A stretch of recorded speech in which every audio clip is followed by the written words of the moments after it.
جب بھی نعتیں منقبتیں حمد وغیرہ پڑھی جائے تو اگر یاد ہے تو کہا جائے کہ مل کے پڑھے تو اس کو مل کے پڑھنے کی کوشش کریں. اس کا فائدہ کیا ہوگا؟ پڑھنے کے ساتھ ساتھ سننے کا بھی فائدہ ہوگا اور ساتھ مل کر پڑھنے کا بھی فائدہ ہوگا. کتابوں میں لکھا ہے کہ جہاں 40 مؤمنین جمع ہوتے ہیں اللہ کے ذکر کے لیے، ذکر خیر کے لیے 40 مسلمان جمع ہوتے ہیں تو ان 40 میں سے ایک اللہ کا ولی ہوتا ہے. پھر پتہ نہیں کس کی زبان سے دعا یا جملہ نکل جائے اور اللہ ایک کی بدولت سب کا بیڑا پار فرما دے. تو تھوڑے سستی کو چھوڑ کر کے چستی میں آ کر کے جو ہے مل کر پڑھنے کی کوشش کرے. درود پاک پڑھے صلی اللہ علیہ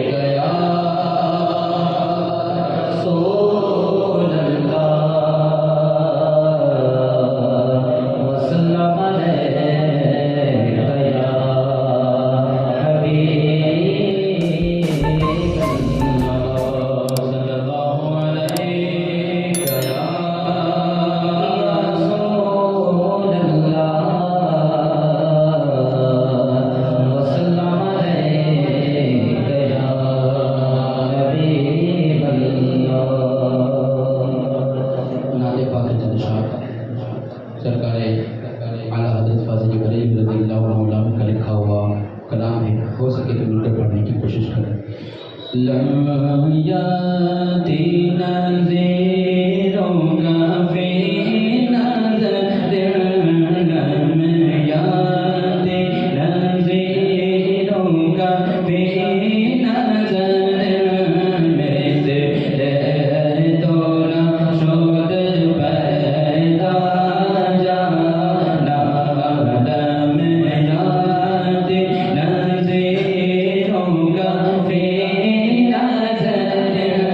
میں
کو شہد و سدا لگانا. آئیے نبی کی نام کے بعد نواز رسول سیدنا امام پاک امام حسین شہید کربلا رضی اللہ عنہ کی شان میں منقبت کی چند اشعار ہو سکے تو مل کر پڑھنے کی کوشش کریں. میرا بادشاہ حسین ہے، میرا بادشاہ حسین ہے، میرا بادشاہ حسین ہے، بولو میرا بادشاہ حسین ہے. یہ بات کس قدر ہنسی، یہ بات کس قدر ہنسی جو کہہ گئے معین الدین، دین کی پناہ حسین ہے، دین کی پناہ حسین ہے. میرا حسین ہے، سب کا حسین ہے، بولو میرا بادشاہ حسین ہے، بولو میرا بادشاہ حسین ہے. بولو حق حسین یا حسین، حق حسین یا حسین، بولو حق حسین یا حسین، حق حسین یا حسین. میرا بادشاہ حسین ہے، میرا بادشاہ حسین ہے. یہ ہو چکا ہے فیصلہ،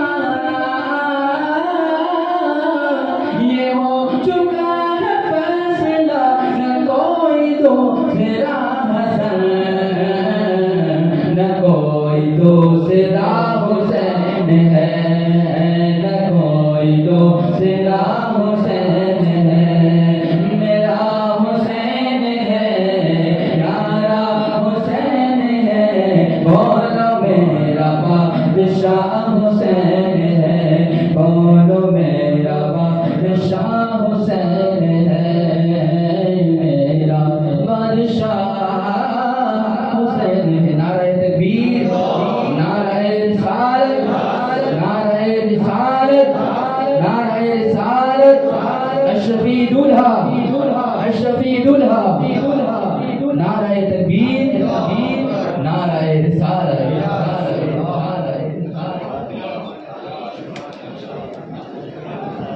میرا بادشاہ حسین ہے.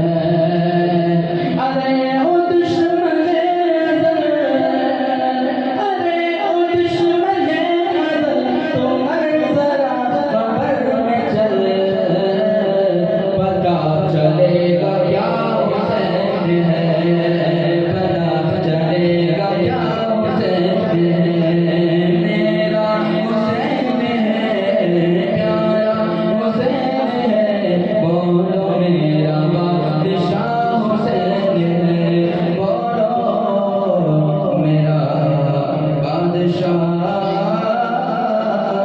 حسین.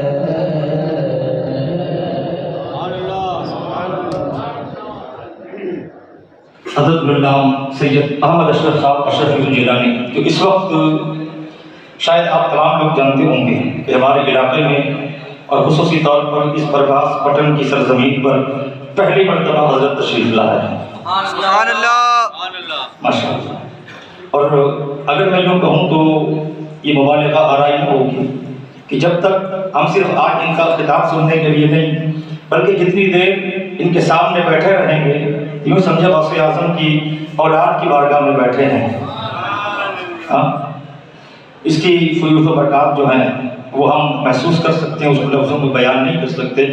میں حضرت کی گلپوشی اور سال پوشی کے لیے ہمارے پیر سید قاسم علی کوثر بابو علی احمد رضوان کے خلیفہ جناب بابو بھائی حسن بھائی ملک سے یہ التماس کروں گا کہ تشریف لائیں اور اپنے ہاتھوں سے حضرت کی سال پوشی اور گل پوشی فرمائیں. ماشاءاللہ. نعرہ تکبیر، نعرہ رسالت، نعرہ رسالت، نعرہ حیدری. ان کے بعد میں ہمارے علی جناب علی قدر حاجی صدیق بھائی سلطان جی اگر وہ حاضر ہوں تو میں ان سے گزارش کروں گا کہ تشریف لائیں. حاجی صدیق بھائی سلطان جی. اور میں ہمارے پٹنی جماعت کے پرمکھ حاجی یوسف بھائی پاکیزہ، حضور سیدی ثانی کوثر قاسم علی کوثر بابا رحمۃ اللہ تعالیٰ علیہ کی یہ فیوض و برکات کا اثر ہے، اور حضرت کے روحانی کمالات سے ہم آپ تمام سارے لوگ فیضیاب ہوئے ہیں. ہم سارے جانتے ہیں، مجھے اس پر کوئی گفتگو کرنے کی ضرورت نہیں ہے. انشاءاللہ پیر اور مرید کے حوالے سے حضرت کی زبان سے بھی آپ سنیں گے، لیکن میں یہ ضرور عرض کروں گا کہ حضرت نے ہمارے اور آپ کے درمیان اس خانقاہ نظام کو چلانے کے لیے اور اس سلسلے کو آگے بڑھانے کے لیے، کیونکہ حضرت سرحد کے اس پار رہتے ہیں، تو ہمیں آپ کو اپنا ایک جانشین بلکہ اپنا ایک خلیفہ ہمیں عطا فرمائے، جنہیں ہم اور آپ اپنی زبان میں بابو بھائی کے نام سے جانتے اور پہچانتے ہیں. یہ پیر کی نظر انتخاب ہے. اب اس میں ہماری بس ایک ہی عقیدت، ایک ہی محبت ہونی چاہیے کہ پیر و مرشد نے جنہیں عطا کیا ہے ہمیں اسے ان کی حوصلہ افزائی بھی کرنی ہے اور ان کے حکم پر ہمیں چلنا بھی ہے، اور وہ خانقاہ نظام کے لیے یا سلسلے کے لیے جو کام کریں ہمیں ان کے کندھے سے کندھا ملا کر ہمیں آگے بڑھنا ہے. اور اب تک جتنی بھی محنتیں ہو رہی ہیں خصوصی طور پر ان کا حصہ ہوتا ہے. تمام جتنے بھی حضرت کے مریدین ہیں، ان تمام کی جتنی بھی کمیٹیاں ہیں، ان میں سے چند ایک کمیٹیوں کے میں نام ابھی لوں گا. ان تمام کی پروردگار عالم انہیں رزق میں بھی برکتیں عطا فرمائے اور پیر و مرشد کے فیضان سے انہیں اللہ رب العزت بے انتہا مالا مال فرمائے. جو حضرات بھی ابھی بھی کھڑے ہوں دور دراز، تو میں کہوں گا کہ وہ دیوار بن کر کے نہ کھڑے رہیں، جلسہ گاہ میں آ کر کے آپ بیٹھنے کی کوشش کریں. آئیے بلا تاخیر بلا تمثیل کا، اور آپ حضرات سننے کے لیے مکمل طور پر تیار رہیں، اور مکمل طور پر اولاد غوث اعظم کی زبان سے پیر طریقت رہبر راہ شریعت سرکار سیدی قاسم علی کوثر بابا رحمۃ اللہ تعالیٰ علیہ کے عرس پاک کی اس مقدس تقریبات میں ہم اور آپ فیضیاب ہوں، مالا مال ہوں، اور اسی لیے ہم آئے ہیں. اس لیے جب تک بیٹھے رہیں پوری توجہ کے ساتھ تشریف رکھیں گے. اور میں چند شعر کے ساتھ حضرت کو دعوتی سخن پیش کروں گا کہ زمانے نے بہت جینا کیا دو بھر نہیں چھوڑا، زمانے نے بہت جینا کیا دو بھر نہیں چھوڑا، علی کے چاہنے والوں نے ان کا در نہیں چھوڑا. زمانے نے بہت کیا جینا دو بھر نہیں چھوڑا، علی کے چاہنے والوں نے ان کا در نہیں چھوڑا. اور امام مدح ثانی نیتم تمار کو لکھیے، زبان تک کٹ گئی لیکن کبھی منبر نہیں چھوڑا، زبان تک کٹ گئی لیکن کبھی منبر نہیں چھوڑا. اور ابھی ہم نے محرم کا عشرہ گزارا ہے، پہلا عشرہ. اگر یہ شعر سمجھ آ جائے، اور جتنے بھی حسینی بیٹھے ہیں نا اول سے لے کر آخر تک، میں ساروں سے اس بات کی امید رکھتا ہوں کہ شاید آپ سمجھنے کی کوشش کریں گے کہ گرا جھولے سے تو بابا کے پیروں پر چلا رہتا، گرا جھولے سے تو بابا کے پیروں پر چلا رن تک. علی کا خون تھا وہ آخری خیبر نہیں چھوڑا، علی کا خون تھا وہ آخری خیبر نہیں چھوڑا. اور کسی نے کہا ہے کہ ذکر حیدر سبھی چہروں کو نشان دیتا ہے، ذکر حیدر سبھی چہروں کو نشان دیتا ہے. مومن کو نور تو منافق کو دعا دیتا ہے.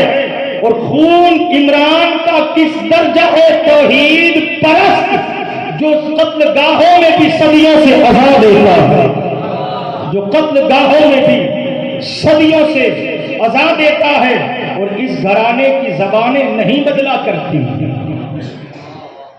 جن کے در سے وابستہ ہو کر بیٹھے ہونا، اور جس بارگاہ میں ہم اور آپ بیٹھے ہیں، کہ اس گھرانے کی زبانیں نہیں بدلا کرتی. گھر ہو یا نو کے سینہ ایک بیان دیتا، گھر ہو یا نو کے سینہ ایک بیان دیتا ہے اور بوکھلاہٹ تیرے خطبوں کے سبب تھی سجاد. بوکھلاہٹ کسی کو اگر شام کا یزید کا دربار یاد ہونا اور وہ منظر اگر یاد ہو تو اسے سمجھ آ جائے گی کہ بوکھلاہٹ تیرے خطبوں کے سبب تھی سجاد. ورنہ کافر بھی کہیں حکم اذا دیتا ہے، ورنہ کافر بھی کہیں حکم اذا دیتا ہے.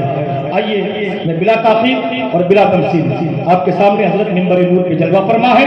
میں نعرہ تکبیر اور نعرہ رسالت کی گونج میں حضرت کو دعوت سخن دینے کی ملتمس التماس کروں گا. تمام حضرات بھرپور طریقے سے پرجوش نعرہ لگائیں. نعرہ تکبیر، نعرہ رسالت، نعرہ حیدری، ان سے کثر دیا خاندان اہل بیت.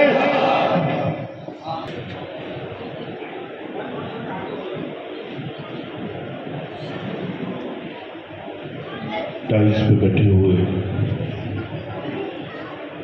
معزز علماء کرام اور میرے سامنے بیٹھی ہوئی پیاری سنی عوام، السلام علیکم ورحمۃ اللہ وبرکاتہ. الفاتحہ الی حضرت روح النبی و اصحاب النبی صلی اللہ تعالی علیہ وسلم.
ان اللہ وملائکتہ یصلون علی النبی یا ایھا الذین آمنوا صلوا علیہ وسلموا تسلیما.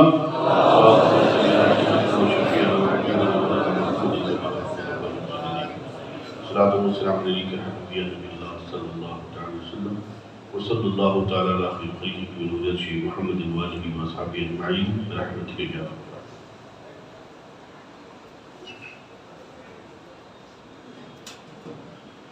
الحمدللہ الحمدللہ الذی لم یزل عالما قدیرا حیا قیوما سمیعا بصیرا.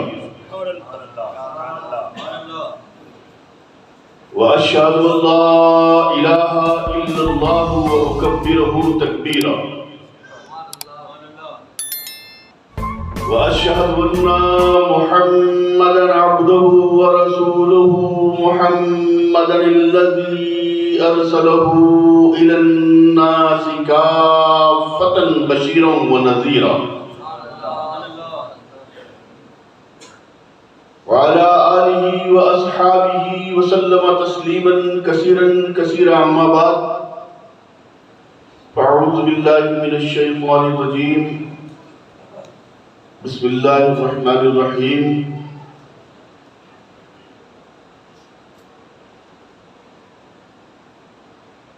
الا ان اولیاء اللہ لا خوف علیہم ولا هم يحزنون. وقال الشیخنا مریدی لا تخف اللہ ربی صدق اللہ العظیم.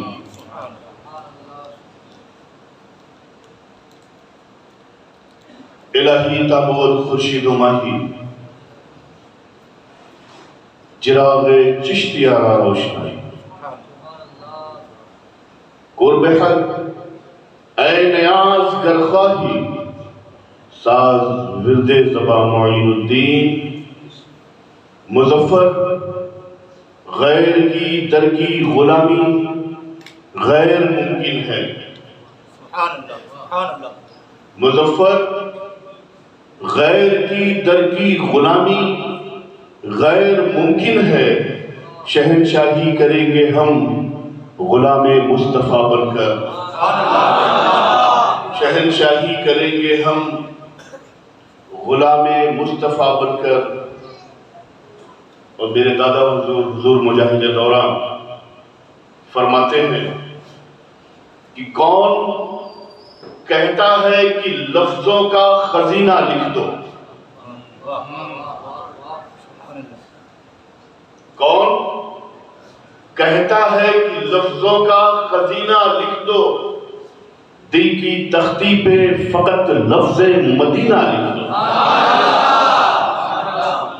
کون کہتا ہے کہ لفظوں کا خزینہ لکھ دو، دل کی تختی پہ فقط لفظ مدینہ لکھ دو، اور جس کی تقریر سے توہین رسالت ہوئے، جس کی تقریر سے توہین رسالت ہوئے، جس کی تحریر سے توہین رسالت ہوئے، ایسے غدار کو لفظوں میں کبھی نہ لکھا، ایسے غدار کو لفظوں میں کمی نہ لکھ دو۔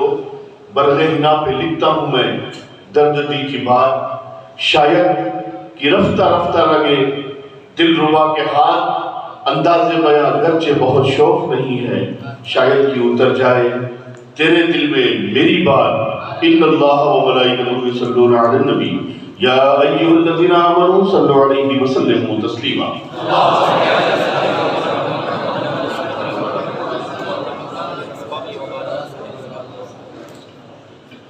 ایک مرتبہ اور بآواز بلند نبی اور آل نبی پر درود پاک پیش فرمائیں۔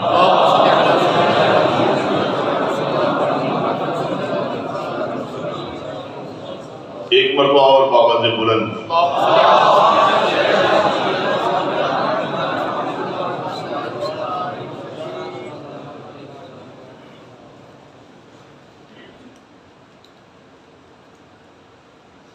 آگاہ ہو جاؤ، خبردار ہو جاؤ، جان لو، سمجھ لو کہ اللہ کے ولیوں کو، اللہ کے محبوبین بندوں کو نہ کوئی ڈر ہوتا ہے، نہ کوئی خوف ہوتا ہے، نہ کوئی پریشانی ہوتی ہے۔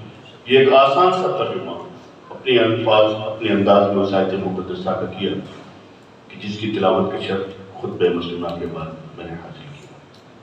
عام لفظوں میں اس کا ترجمہ کہ آگاہ ہو جاؤ، اللہ کے ولیوں کو نہ ہی کوئی خوف اور نہ ہی کوئی حزن و ملال ہوتا ہے۔ اور اس کے ساتھ ساتھ میں نے اپنے جد کریم، اپنے شیخ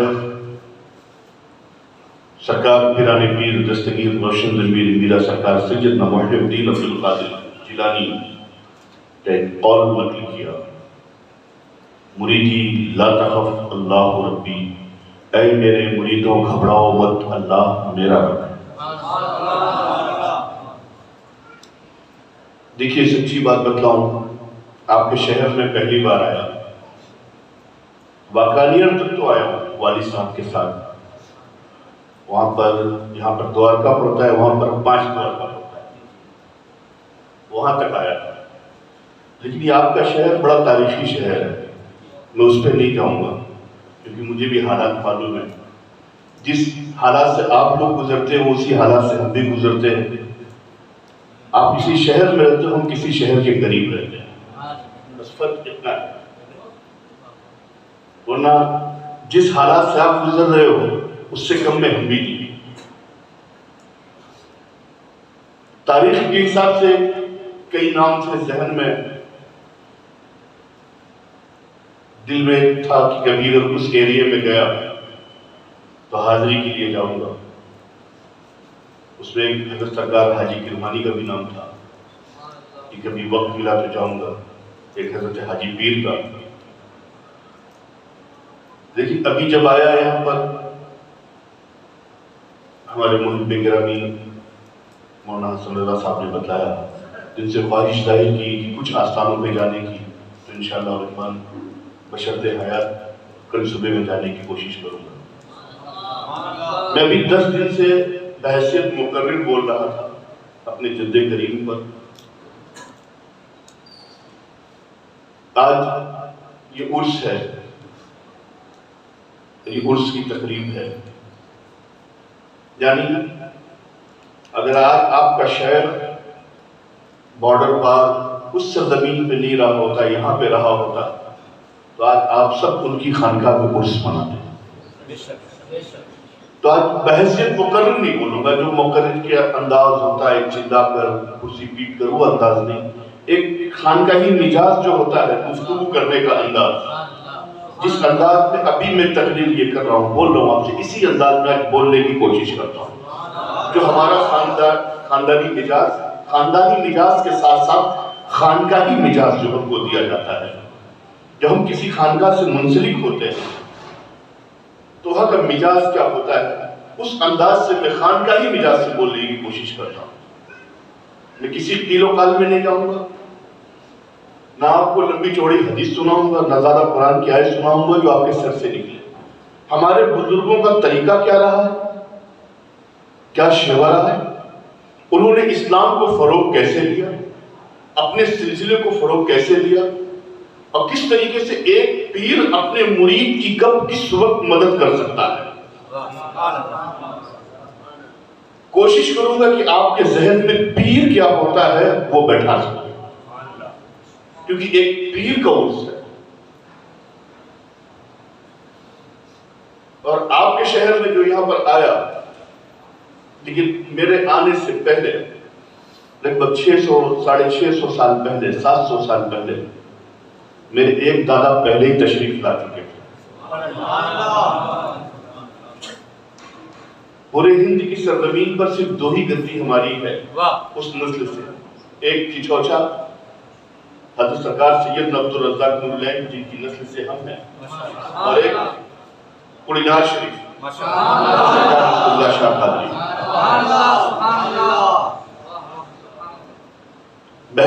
میں تو پہلی بار آیا، لیکن یہ نہیں کہوں گا میں پہلی بار آیا، میرے دادا پہلے ہی آئے اور ان کی روحانیت آپ لوگوں کے ساتھ ہمیشہ رہی۔ بلایا آپ لوگوں نے ضرور ہے، لیکن میں جانتا ہوں اس فقیر کو بلانے کے لیے کسی کی طاقت نہیں ہے، مجھے میرے دادا نے یہاں تک بلایا ہے، تو آج وہ جو بلوانا چاہے یہ فقیر بولے گا۔ اللہ کے ولیوں کو نہ ہی کوئی ڈر نہ ہی کوئی خوف۔ ڈر اس انسان کو ہوتا ہے، خوف اس انسان کو ہوتا ہے کہ جس کے پاس مال و زر ہو۔ گھبراتا وہ انسان ہے کہ جس نے دولت اکٹھی کی اور اکٹھا کرنے کے بعد اب اس کو ایک خطرہ لاحق ہوتا ہے کہ میرے بچے بڑے ہو رہے ہیں، اگر ان کے تصرف میں میں نے اپنے مال کو دے دیا، کہیں ایسا نہ ہو کہ بڑھاپا آئے اور میرا بیٹا میرے گھر سے نکال دے مجھے، اس کا اختیار چالو ہو گیا۔ خوف اسے ہوتا ہے کہ مال و زر رکھنے کے بعد کہیں میرا بھائی مجھے نہ نکال دے، اسے ہوتا ہے کہ میرے دوست احباب میرا قتل کر کے میری مال و دولت کو نہ لے لیں۔ تو یہ جو دنیاوی زندگی ہوتی ہے، اور جو دنیاوی زندگی میں انسان اپنے آپ کو وہاں پر لے جا کے مشغول کر لیتا ہے، اسی میں اپنے آپ کو بچا بسا لیتا ہے، اب اس کو ایک فکر لاحق ہوتی ہے کہ یہ بچے گا تو کیسے بچے گا۔ تو خوف اس بندے کو ہوتا ہے کہ جسے یہ ڈر ہو کہ میرے پاس یہ چیز ہے کہیں چلی نہ جائے۔ مثلا میں نے یہ گھڑی پہنی، اب اس گھڑی کو جب تک میں اپنے ہاتھ میں لگا کے رکھتا ہوں مجھے یقین رہتا ہے کہ میرے پاس ہے۔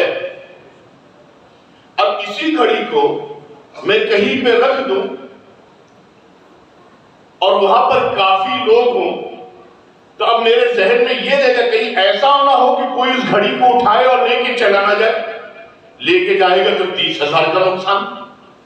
تو ڈر کس بات پر آیا؟ اس چیز کے لیے کہ اس کو میں نے کمایا ہے، کما کے رکھا ہے اپنے پاس، اور اس کے بچانے کی صرف ایک ہی امید ہے کہ میں اسے 24 گھنٹے پہنے رہوں. لیکن اگر کوئی مجھ سے طاقتور شخص میرے سامنے آ جائے, مجھ سے زیادہ زور آور آ جائے, اور وہ میرے ہاتھوں کو پکڑ کر میری کلائی سے چھین لے, تو یہ طاقت جو میری تھی وہ تو کام نہیں آئی. تو جس چیز کو ہم بچانے کی صحیح کر رہے تھے, کوشش کر رہے تھے, وہ کوشش ہماری کامیاب نہیں ہوئی. اور لیکن جو شخص اپنا سب کچھ اپنے حد اختیار میں رکھ کر اپنے پاس نہ رکھے, اپنے پاس نہ رکھے, ہمیں تو محبت اس گھڑی سے تھی سو اپنے پاس رکھنا, ڈر ہے چھین جانے کا. لیکن جن کے پاس سب کچھ تھا, سب کچھ تھا, لیکن انہوں نے جس سے محبت کی اس محبت پر اپنا سب کچھ وارا, اور جب وارا تو دنیا نے یہ دیکھا کہ اس نے دولت کو چھوڑا, سلطنت کو چھوڑا, جاہ و حشمت کو چھوڑا, فقیرانہ لباس پہنا, فقیروں کے جھرمٹ میں آ کے بیٹھ گیا, گدڑی میں بیٹھ گیا, کھانے کو نہیں ہے, ہما وقت فاقے میں فاقہ کرتا ہے, صرف اللہ کرتا ہے. یہ اس نے ظاہری زندگی دیکھی, لیکن ان کی یہ ظاہری زندگی, اور انہیں رب نے اختیار کیسا دیا کہ بڑے بڑے سلطان ان کے قدموں میں آتے اور اپنی سلطانی بچانے کے لیے کہتے ہیں کہ دعا فرما دیں. تو وجہ سب کچھ ان کے پاس, ڈر نہیں ہے, خوف نہیں ہے, اور جس چیز کو وہ بچا رہے ہیں اپنے لیے, ان کے پاس آنے والوں کے لیے, وہ دولت نہیں ہے, دنیاوی دولت نہیں ہے, دنیاوی شہرت نہیں ہے. اگر دولت ہے تو وہ ایمان کی دولت کو بچاتے ہیں, ایمان کی دولت کو بچاتے ہیں. کچھ لوگ اعتراض کرتے ہیں کہ فلاں پیر کے پاس گئے, وہاں کیا ملے گا, فلاں پیر کے پاس گئے, وہاں کیا ملے گا. اعتراض ہر دور میں. پیر کیا ہے, پیر کیا ہے؟ اگر ظاہراً اس سے کوئی خلاف شرع کام نہیں ہے, ظاہراً اگر اس سے خلاف شرع کام نہیں ہے, جس پر شریعت کی حد لاگو ہوتی ہے, اور کوئی خانقاہی ہے, سلسلے والا ہے, تو اس کی تعظیم ضروری ہے. ہاں اگر وہ خلاف شرع کام کرتا ہے تو ظاہراً جو اس پر حکم لگتا ہے وہ حکم لگایا جائے گا, اس کے سلسلے پہ حکم نہیں لگایا جائے گا, اس پر لگے گا, سلسلے پہ نہیں. سلسلہ کسی ایک سے نہیں, وہ ہمارے بزرگوں کا ہوتا ہے. لوگ کہہ دیتے ہیں کہ فلاں کے پاس گئے, مرید ہوئے, اس سے کیا فائدہ, فلاں کے پاس جاتے ہیں. پیر کیا ہے؟ آپ لوگ 11ویں شریف کرتے ہو نا, شان سے کرتے ہو. سرکار غوث اعظم پیران پیر دستگیر میرے جد قریب, آج میں مائک پہ بول رہا ہوں تو 5 سے 10 ہزار آدمی آئیں گے, تم میں مائک پہ بولوں گا, 100-150 آدمی رہیں گے تو ایسے بھی بول دوں. لیکن سرکار غوث اعظم اس دور میں, آج کے 800 سال پہلے, جب اپنے مریدوں کو دین کا درس دیتے تھے, خطاب کرتے تھے, تو یہ مائک نہیں تھا. 1-2 لوگ آپ کی صحبت سے فیض یافتہ نہیں ہوتے تھے, 60,000 کی محفل ہوتی تھی. اور سرکار غوث اعظم جو بولتے تھے تو جو سامنے والا سنتا تھا وہی آواز پیچھے والا سنتا تھا. سرکار غوث اعظم کی بارگاہ میں آنے والا ایک چھوٹا سا بچہ, آپ کا مرید, وہ ہمیشہ آیا کرتا تھا, سرکار اپنے مرشد کے قدموں میں بیٹھ کر پھر سرکار غوث اعظم کی گفتگو کو سماعت کرتا تھا. سرکار غوث اعظم جو فرمائے, جو درس دے, جو نصیحتیں کرے, جو خطاب کرے, اپنے مرشد کے چہرے کو دیکھے مسکرایا کرتا تھا, اور غوث اعظم اس کے چہرے کو دیکھ کر مسکرایا کرتے تھے. جبکہ بچہ چھوٹا ہے, بہت ہی چھوٹا ہے, اور اس کے سامنے ایک سے بڑھ کر ایک درویش کامل, ایک سے بڑھ کر ایک کتب اور ابدال بیٹھے ہوئے. اس بچے کی کوئی حقیقت نہیں, کسی مرتبے پہ نہیں, صرف مرید ہے. ابھی کسی مرتبے پہ نہیں کہ غوث اعظم کی مرید ہو گیا تو فوراً ولی ہو گیا, نہیں. ابھی وہ مرید بنا ہے کہ پیر کے قدموں سے لگا ہے. ہمیشہ اس کی عادت تھی کہ سرکار غوث اعظم کے ممبر کے قریب آ کے بیٹھ جائے. سرکار غوث اعظم پیران پیر خطاب فرما رہے ہیں، اپنے چاہنے والے عاشقین کو درس دے رہے ہیں، تو وہ مرید چھوٹا سا بچہ سرکار کے چہرے کو دیکھے مسکرائے، سرکار اس کے چہرے کو دیکھ کر مسکرائے. وہ پیر جانے مرید جانے مسکرایا کس بات پر؟ دل کی کیفیت جو ہم نہیں جان سکتے وہ میرا مرشد جانتا ہے.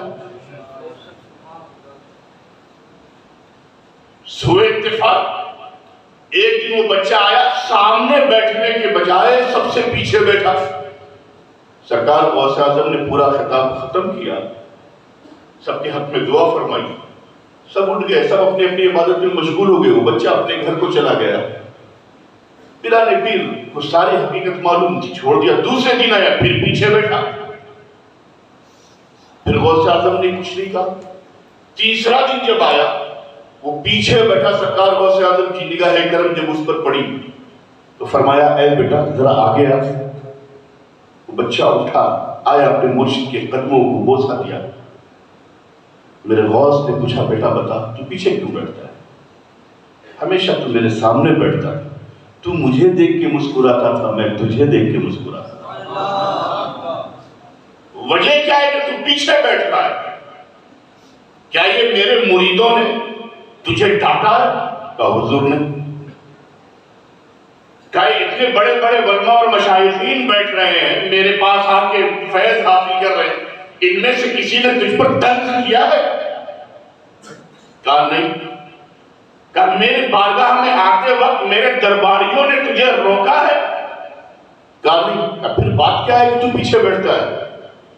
تھا تو بچہ لیکن پکا مرید تھا. تو بچہ چاہتا تو اپنی دل کی کیفیت اپنے مرشد کے سامنے بیان کر دیتا. سرکار یہ تکلیف. ہاتھ جوڑ کر کھڑا ہوا، کہا حضور مجھے کسی نے نہیں روکا ہے. غوث اعظم سرکار پوچھ رہے، بیٹا بات کیا ہے؟ بات کیا ہے بتلا. کہا حضور میں اپنی زبان کیسے کھولوں، مجھے یقین ہے کہ میرے دل کی کیفیت کو میرا مرشد جانتا ہے.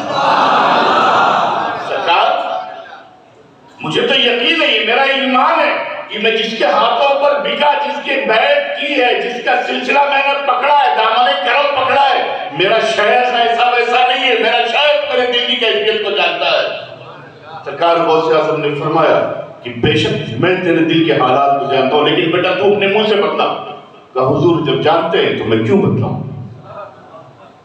مجھے یقین تھا میرا پیر جانتا ہے، میں کہیں بھی بیٹھوں میرا پیر روشن ضمیر ہے، میرے دل کے حالات کو جانتا ہے، تو میں کیوں کہوں؟ سرکار غوث اعظم فوراً ممبر سے اترے، اس کو اٹھایا، گودی میں اٹھایا، اپنے ممبر پہ کھڑا کیا. کہا بیٹا اب تیرے پیر نے اپنے ممبر پہ تجھے کھڑا کیا، تو بتا کیفیت کیا ہے، کیوں پیچھے رہا ہے؟ تیری زبان سے عبدالقادر سننا چاہتا ہے.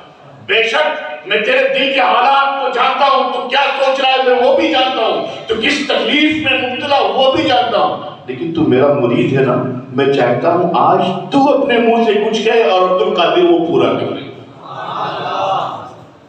بڑا ہوشیار مرید تھا تو بچہ، لیکن جانتا تھا میرا پیر جانتا ہے. پھر ہاتھ جوڑ کے کہا حضور یہ نہیں ہو پائے گا. غوث اعظم نے فرمایا یہ میرا حکم ہے، یہ میرا حکم ہے کہ آج تو میرے منبر سے اپنے پیر کے سامنے بیان کر. ہاتھ جوڑ کر اسی منبر پہ کھڑا ہوا، کہا حضور میرے باپ کا انتقال ہو گیا. پھر کہا حضور آگے نہیں پوچھی، کیفیت آپ کو معلوم ہے؟ کہا بیٹا وہی تو سننا چاہتا ہوں تیرے منہ سے.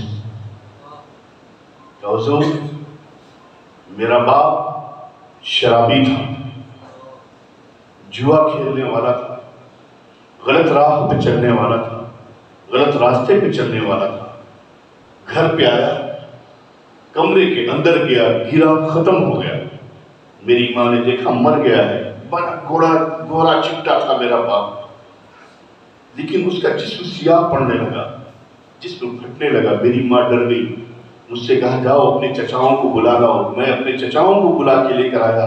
ان لوگوں نے جلدی جلدی نہلایا، کفن پہنایا، اور رات کی تاریکی میں ہم لوگ قبرستان کے فلاں کونے میں سرکار دفن کر دیا. کہا دفن کر دیا بیٹا کہا پھر کیوں پریشان؟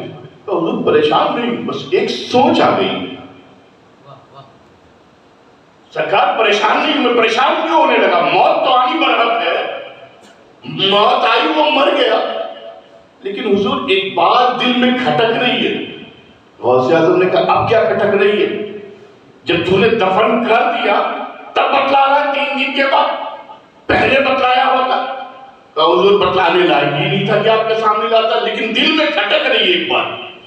کہا کیا کھٹک رہی ہے؟ کہا سرکار بروز محشر ہم سب آپ کے جھنڈے کے نیچے، آپ کے زیر کرم زیر سائے جنت میں جائیں گے، میرا باپ جہنم میں جائے گا، اور کسی نے محشر میں یہ کہہ دیا کہ عبد القادر کے مرید کا باپ جہنم میں جا رہا ہے، سرکار وہاں تو بے عزتی ہو جائے گی، سرکار وہاں تو بے عزتی ہو جائے گی۔ میں یہ نہیں چاہتا ہوں کہ کوئی یہ کہے کہ عبد القادر کے مرید کا باپ جا رہا ہے جہنم میں۔ غوث اعظم نے پوچھا تو چاہتا کیا ہے؟ کہ حضور جو بات تھی وہ تو میں نے آپ کو بتلا دی ہے، فیصلہ آپ پر ہے، فیصلہ آپ پر۔ یہ نہیں کہا کہ سرکار اللہ کی بارگاہ میں دعا کر دو، آپ مقام غوثیت پر ہیں۔ یہ نہیں کہا کہ آپ رسول کی خاندان سے ہیں، حسنی سادات سے نہیں کہا، فیصلہ آپ کے ہاتھ میں ہے۔ وہ جانتا تھا کہ جن کے ہاتھ میں فیصلہ دے رہا ہوں ان کے بابا جنتی جوانوں کے سردار ہیں، اور بیٹا اپنے باپ سے جو چاہے وہ منوا لے۔ ارے جنت غوث اعظم کے باپ کی ہے تو غوث اعظم جسے چاہے اسے جنت دلوا لے۔ بڑا ہوشیار مرید، کیا حضور فیصلہ آپ کے ہاتھ میں؟ کہا بیٹا ایک بات بتائیں، کیا کبھی مجھ سے ملا ہے؟ میرا مرید تھا؟ کہا نہیں۔ مجھ سے ملا ہے؟ کہا نہیں۔ میرے چہرے کو دیکھا ہے؟ کہا نہیں۔ کیا یہ چاہیے میرے مریدین بیٹھے، میرے خلفاء بیٹھے، یہ خلیفہ لوگ بیٹھے، ان خلیفاؤں میں کسی کے پاس آیا؟ کہا نہیں۔ ان میں کبھی کسی سے ملا، دست بوسی کی؟ کہا نہیں۔ کیا کبھی میرے واضح و نصیحت کو اس نے سنا اپنے کانوں سے؟ وہ بھی نہیں۔ جب آیا نہیں تو سنے گا کہاں سے؟ سرکار غوث اعظم نے پوچھا کیا میری خانقاہ کے اندر کبھی وہ آیا؟ کیا میری خانقاہ کے اندر وہ کبھی آیا ہے؟ کہا حضور وہ بھی نہیں۔ کہا بیٹا پھر سوچ، خانقاہ کے اگل بغل کہیں سے گزرا ہے؟ کہا حضور کبھی گزرا نہیں، لیکن ایک بار کا ذکر ہے، ٹھنڈ کا موسم تھا، میں آ رہا تھا رات کی تاریکی میں اپنے گھر سے آپ کی بارگاہ میں، کتے بھوکے میں واپس چلا گیا۔ اب میرا باپ اس وقت میں خانے کی جانب جانے کی کوشش کر رہا تھا، مجھ سے پوچھا تو واپس کیوں آیا؟ تو میں نے اپنے باپ سے کہا میں جاؤں تو کیسے جاؤں اپنے مرشد کی بارگاہ میں، راستے میں کتے ہیں مجھے دوڑا لیے۔ تو میرے باپ نے میرا ہاتھ پکڑا تھا، آپ کی چوکھٹ تک لایا تھا، وہاں چھوڑا تھا اور کہا تھا بیٹا اس چوکھٹ کو چھوڑنا مت، اتنا کہہ کہ چوکھٹ کو چوما اور چلا گیا۔ اندر نہیں آ سکتا، چوکھٹ کو وہیں سے دور سے چوما اور چلا گیا، مجھ سے کہا کہ اس چوکھٹ کو چھوڑنا مت۔ سرکار غوث اعظم نے پوچھا میری چوکھٹ تک آ گیا تھا نا، چھو لیا تھا نا؟ کہا سرکار چھوا تھا، اس کا گواہ میں ہوں۔ پیرانے پیر فرماتے کیا ٹھیک ہے، بے شک اس نے مجھ سے مصافحہ نہیں کیا، میرا مرید نہیں تھا، میرے چہرے کو دیکھا نہیں، میری بات و نصیحت کو سنا نہیں، میری خانقاہ میں آیا نہیں، میرے مریدوں سے ملا نہیں، کبھی میرے پاس آ کے بیٹھا نہیں، میری کسی چیز کو اس نے مانا نہیں، لیکن عبد القادر کے دروازے سے گیا ہے، اس کی چوکھٹ سے گیا ہے، مریدی لا تخف اللہ ربی، اے میرے مریدوں گھبراؤ مت، عبد القادر کی چوکھٹ پر جو آ کر واپس چلا جاتا ہے، عبد القادر کے رب میں وہ طاقت دی ہے کہ اسے بھی جنتی بنا دیتا ہے۔ تو پیر کے مرید مت بنو، پیر کے مرید مت بنو، مراد بن جاؤ۔ پیر کا مرید بننا آسان ہے، پیر کا مرید بننا آسان ہے۔ ایک ساتھ 1000 لوگ سلسلے میں داخل ہو جاتے ہیں، سب مرید ہوتے ہیں، لیکن پیر کی نگاہ کرم کسی ایک کو چنتی ہے، وہ مراد بنتا ہے۔ مراد بنو، مرید مت بنو۔ مریدوں کو بہکایا جا سکتا ہے، مراد کو بہکایا نہیں جاتا ہے۔ مراد وہ ہوتا ہے کہ جسے دیکھ کر اس کا پیر نظر آئے. مراد وہ ہوتا ہے کہ اس کی شکل کو دیکھ کر اس کا پیر نظر آئے. کیوں؟ پیر کی نگاہ کرم جو سلسلے کا رول ہوتا ہے، وصول ہوتا ہے، وہ اس مراد کو ملتا ہے جسے سینے سے سینہ لگا کر عطا کیا جاتا ہے. تو یہ ہم کسی پیر کے ہاتھ پہ جب بیعت ہوتے ہیں، مرید ہوتے ہیں، اس کے سلسلے میں جاتے ہیں، تو ہم ظاہراً اس پیر کے ہاتھ پر بیعت ہوتے ہیں، لیکن ہم اس پیر کے ہاتھ پہ نہیں، اس پیر کا اس سلسلے کا شیخ کون ہے، اس شیخ کے ہاتھ پہ بیعت ہوتے ہیں. ہم اس سلسلے کے شیخ کے ہاتھوں پہ. مرید بننا آسان، مراد بننا مشکل. لیکن جب مرید صادق ہوتا ہے، سچا ہوتا ہے اور اپنے پیر کی ذات پر کامل یقین رکھتا ہے، وہی مراد بن جاتا ہے. وہی مراد بن جاتا ہے. سرکار محبوب الہی کی بارگاہ میں 2 قلندر آئے. بڑا مشہور واقعہ ہے. 2 قلندر آئے. کہاں سے؟ شہر سمرقند. ان کے مرشد نے بھیجا تھا کہ دہلی کی سرزمین پر جاؤ، وہاں پر سید نظام الدین محبوب الہی ہوں گے، ان کو میرا سلام کہنا، جو ملنا ہے ان کی بارگاہ سے ملے گا. پیر کا حکم تھا. دونوں سچے تھے. نکلے، آئے،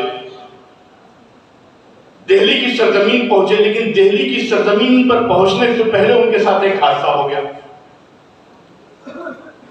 مستی کے عالم میں آ رہے تھے، رات میں سوئے تو جو ان کا توشہ تھا جس میں کھانا تھا وہ بندر لے کے بھاگ گیا. کچھ بچا ہی نہیں. بڑے پریشان. 1 دن برداشت کیا، 2 دن بھوک برداشت کی، 3 دن بھوک برداشت کی. اب جنگل سے چل رہے، نہ پانی مل رہا ہے نہ کھانا مل رہا ہے. بڑے پریشان، جان پر بنائی. راستے میں ایک جگہ پر مرا ہوا اونٹ ملا جس کے تھوڑے سے گوشت صحیح سلامت رہ گئے. جان بچانا ضروری تھا. شرن جو حکم تھا اس حساب سے تھوڑا سا اس کا گوشت ان لوگوں نے کاٹا، صاف کیا، آگ پر بھونا، کھایا، جان بچائی. کوئی نہیں جانتا، صرف وہی تو جانتے. اور وہاں سے چلے آئے محبوب الہی کی بارگاہ میں. سرکار محبوب الہی نے جب ان دونوں کو دیکھا تو ان دونوں نے کہا کہ نظام الدین ہمیں بھوک لگی ہے. سرکار محبوب الہی نے کھانا منگایا، دیا. انہوں نے تھال کو کھولا، دیکھا کھانا ہے، اٹھا کے پھینک دیا. بولے اس سے اچھا کھانا. پھر محبوب الہی نے کھانا منگا کے دیا، پھر پھینک دیا. کہا ہمیں اس سے اچھا کھانا چاہیے.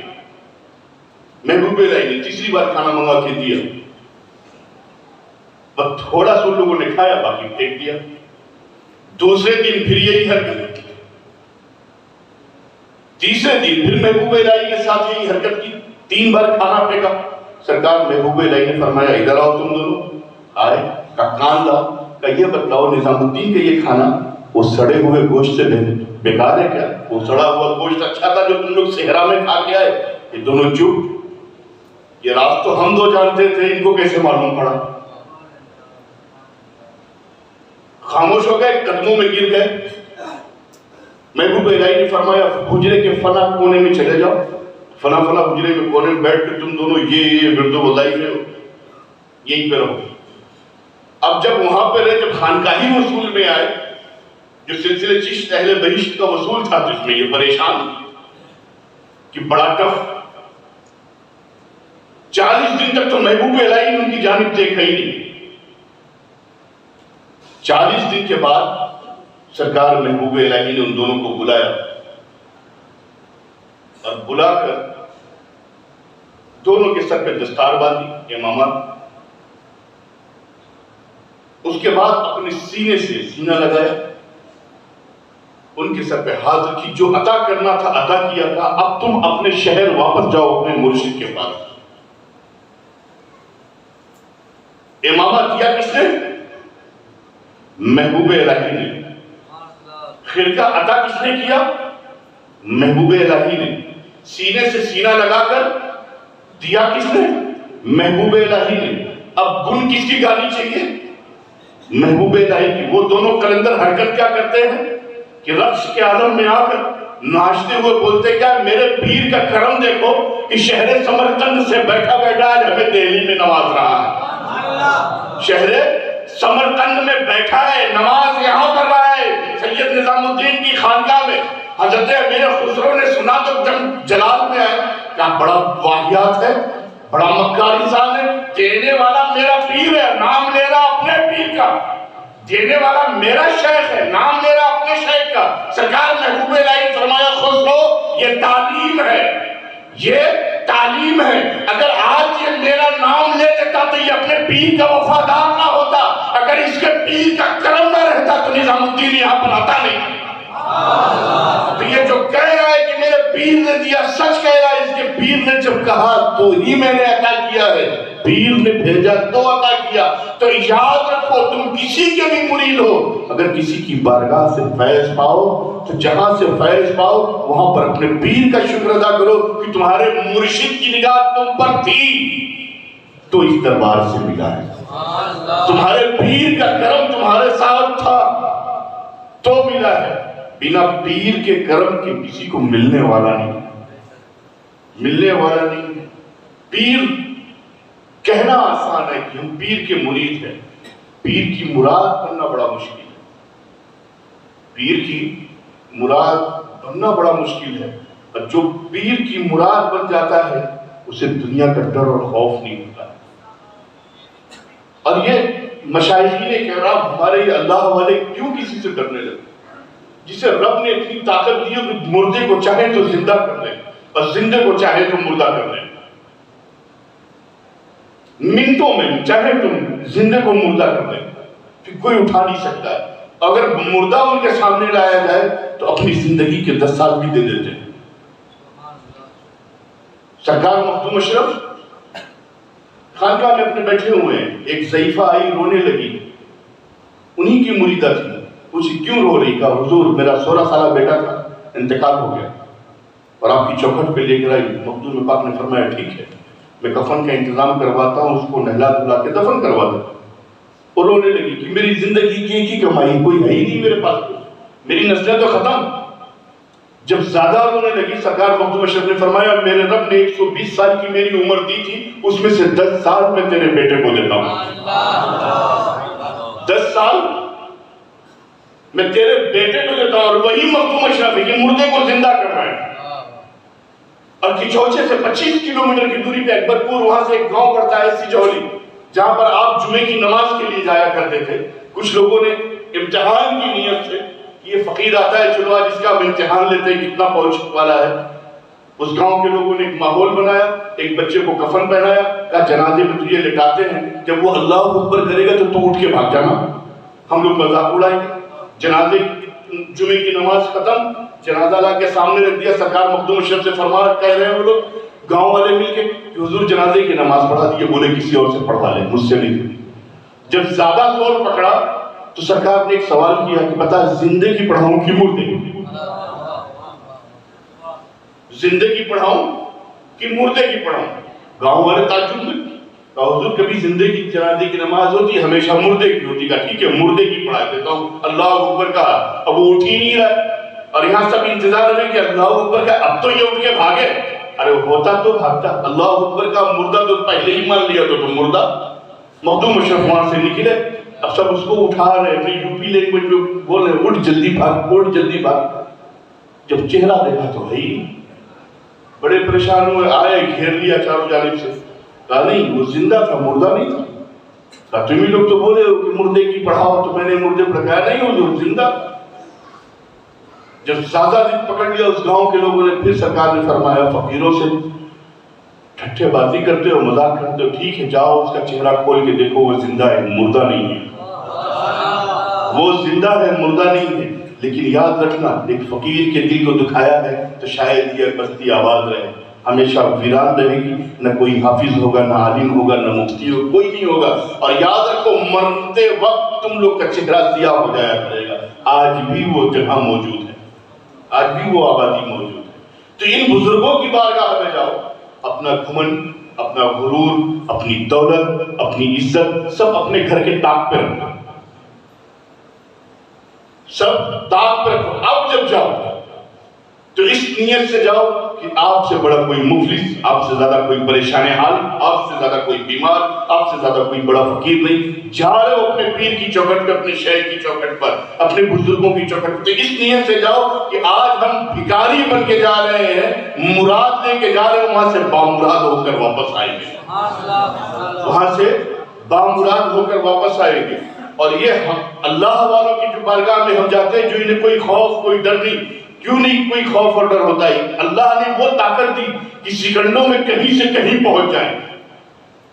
ہم سلسلہ چشت اہل بہشت نسلن قادری ہوں، مشربن چشتی ہوں، مشربن چشتی ہوں. میرا سلسلہ چشت ہے، خاندان میرا قادری ہے، جیلانی ہوں. سرکار غریب نواز ہندوستان تشریف لائے. آپ کے جانشین حضرت خواجہ قطب الدین بختیار کاکی آپ کی بارگاہ میں رہنے لگے. ایک وقت آیا سرکار غریب نواز نے فرمایا کہ بابا قطب اب تم کو میرے پاس نہیں رہنا ہے، اسلام کے فروغ کے لیے دہلی کی سرزمین پر جاؤ، اسلام کو پھیلاؤ. اور یہ ایک تاریخ ہے کہ سرکار غریب نواز کے ہاتھوں پر 99 لاکھ سے زائد لوگ ایمان لائے ہندوستان کی سرزمین پر. کتنے؟ 99 لاکھ سے زائد لوگ دائرے اسلام میں آئے. اور ایسے ہی حضرت خواجہ قطب الدین بختیار کاکی کے ہاتھوں پر 60 لاکھ سے زائد لوگ ایمان لے آئے. سرکار محبوب الہی کے دستے کرم پر 40 لاکھ، ایک روایت میں کہ 42 لاکھ سے زائد لوگ ایمان لائے. تو یہ جو آئے اپنے گھر بار کو چھوڑ کر، کوئی محتاج نہیں تھے، کوئی فقیر نہیں تھے. یہ اپنے گھر بار کو چھوڑ کر آئے کیوں؟ صرف اسلام کی فروغ کے لیے. اور سرکار غریب نواز ہندوستان میں آنے کی وجہ کیوں بنے؟ کہ آپ اپنے مرشد برحق حضرت سرکار خواجہ عثمان ہارونی کے ساتھ رہا کرتے تھے. 1 سال 2 سال پیر کی خدمت نہیں کی، جبکہ آپ سید زادے تھے، اولاد فاطمی ہیں، حسینی سادات میں، حضرت امام موسیٰ کاظم رضا کی نسل میں ہیں. اور رہتے کس کے ساتھ ہے؟ حضرت شیخ خواجہ عثمان ہارونی کے ساتھ. حضرت خواجہ عثمان ہارونی اولاد فاطمی میں نہیں، لیکن مرشد ہوتا ہے. اپنے پیر کے ساتھ لگے تھے. کتنے سال؟ 20 سال. اور 20 سال کام کیا تھا غریب نواز کا؟ کہ اپنے مرشد کا بستر اپنے سر پہ لے کے چلتے تھے، اپنے مرشد کی چپل اپنے سر پہ لے کے چلتے تھے، مرشد کا کھانے پینے کا سامان اپنے سر پہ لے کے چلتے تھے. کتنے سال؟ مسلسل 20 سال. 20 سال تک جب مرشد کی خدمت کی، پھر ایک بار اچانک حضرت خواجہ عثمان ہارونی نے فرمایا، بیٹا معین، فرزند معین کا جی حضور، کہ حج بیت اللہ کے لیے جانا ہے مجھے، انتظام کرو. زیادہ راہ کا انتظام ہوا. جب لوگوں کو معلوم پڑا کہ پیر و مرشد حج کے لیے جا رہے ہیں، لوگ چوک در چوک قافلے میں شامل ہوئے. حضرت خواجہ عثمان ہارونی نے حج مکمل کیا. اب مکے سے مدینہ آنا ہے. غلاف کعبہ کو پکڑا، میزاب رحمت کے نیچے کھڑے ہو کر سرکار غریب نواز کو آگے کیا اور اس غلاف کعبہ کو پکڑ کے رب کے حضور دعا فرما رہے، بارے الہ، آج تک عثمان نے تیری بارگاہ میں کچھ مانگا نہیں، اپنی عبادت، اپنی ریاضت، اپنی تکلیفوں کا کوئی صلہ نہیں مانگا، لیکن آج عثمان مانگ رہا ہے. ندائی عثمان مانگو، کیا مانگتے ہو؟ کہا مولا اپنے لیے کچھ نہیں مانگ رہا ہوں، اگر میری عبادتیں تیری بارگاہ میں قبول ہوئی ہو، میرا کام تیری بارگاہ میں قبول ہوا ہو، تو میرے فرزند، میرے مرید صادق معین الدین کو عطا فرما، میرے معین کو عطا فرما، جو آج تک کسی کو تو نے دیا ہی نہیں ہو. جواب آیا کہ عثمان، جو مجھے دینا تھا میں نے دیا، اب اس پہ مہر لگوانا ہے تو میرے محبوب کی بارگاہ میں لے جا. محبوب کی بارگاہ میں لائے، جب تک رہنا تھا رہے. جب وہاں سے کوچ کرنے کا وقت آیا، دربار رسول میں ہاتھ پکڑ کے لے گئے، سلام پیش کیا اور فریاد کی کہ یا رسول اللہ، یا حبیب اللہ، یہ عثمان آپ کی بارگاہ میں آپ کا خادم حاضر ہے. حضور، آج تک آپ کے بارگاہ میں کچھ مانگا نہیں، کوئی فریاد رکھی نہیں، آج پہلی بار یہ آپ کا غلام آپ سے کچھ مانگ رہا ہے. قبر انور سے آواز آئی, عثمان کیا فریاد ہے؟ کہ یا رسول اللہ, یا حبیب اللہ, میں اپنے لیے نہیں, یہ آپ کا بیٹا معین جو میرا مرید ہے آپ کے پاس لایا ہوں. سرکار میرے مرید کو وہ عطا کرے کہ جو آج تک کسی کو ملا ہی نہ ہو, آج تک کسی کو ملا ہی نہیں ہو. تو قبر انور سے آواز آئی ہے, عثمان ہم نے معین کو عطا کیا. کیا عطا کیا؟ ہندوستان کی سلطانی عطا کی, ہندوستان کی سلطانی عطا کیا. تاریخ بتلاتی ہے کہ ہندوستان کی سرزمین پر نبی بھی موجود ہے. ہندوستان کی سرزمین پر نبیوں کی مزاریں بھی موجود ہیں. اگر نبی کو نہیں سمجھ میں آ رہا ہے تمہیں کہ یہاں پر نبی کیسے ہو سکتے, تو صحابی تو موجود ہی ہیں. ایک صحابی بھی موجود, نبی بھی موجود, صحابی بھی موجود, ایک سے بڑھ کر ایک درویش کامل بھی موجود. ایک صحابی کی قدموں کی دھول کوئی ولی غوث قطب ابدال نہیں ہوتا, لیکن کسی کو سلطان الہند کہا ہی نہیں گیا. جس کو میرے رسول نے سلطان بنا کے بھیجا ہو تو دوسرا کیسے ولی ہوگا کوئی سلطان ہو؟ وہ سلطان الہند, وہ عطائے رسول, وہ خواجہ خواجہ اجمیر کی سرزمین پر فرما کیا رہے ہیں, خواجہ قطب تمہیں میرے پاس رہنے کی ضرورت نہیں, دہلی کی سرزمین پر جاؤ, اسلام کا پرچار کرو, سلسلے چشت اہل بہشت کو آگے بڑھاؤ. اب تمہیں آگے بڑھنا ہے میرا جانشین بن کر.